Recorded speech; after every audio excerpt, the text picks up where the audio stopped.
The effort to delay the certification continued.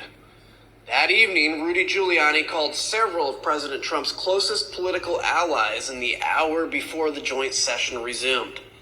Representative Jim Jordan and Senators Marsha Blackburn, Tommy Tuberville, Bill Hagerty, Lindsey Graham, Josh Hawley, and Ted Cruz.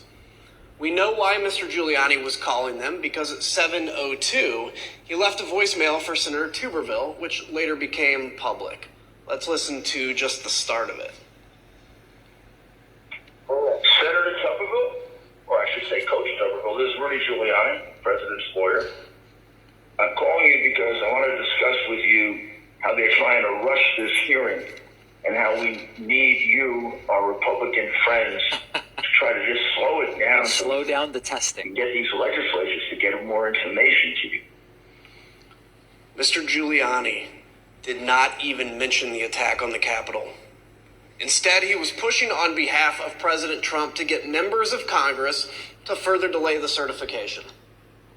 Even though some members did proceed with objections, Vice President Pence and Congress stood firm and successfully concluded the joint session in the early morning hours of January 7th. Here are some of what members of the president's party said in the days and weeks after the attack.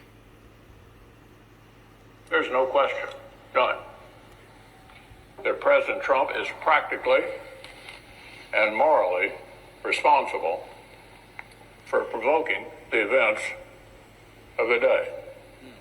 No question about it.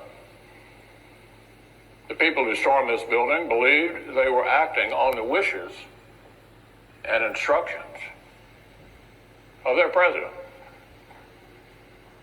And having that belief was a foreseeable consequence of the growing crescendo of false statements, conspiracy theories, and reckless hyperbole, which the defeated president kept shouting into the largest megaphone. He's saving his ass, but at least he's saying Earth.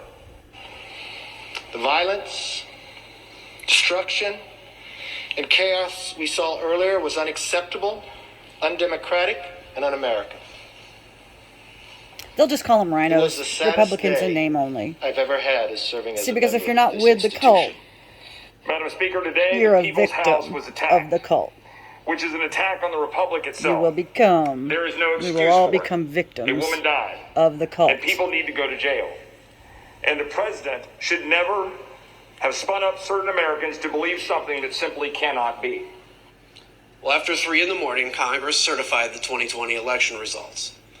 Soon after, this statement by President Trump was posted on Dan Scavino's Twitter account because the president's account by now had been suspended. As you can see, President Trump stuck with his big lie that the election was stolen. Dan Scavino is But he a did piece say of there would shit. be an orderly transition. We learned, though, that the statement was not necessarily his idea.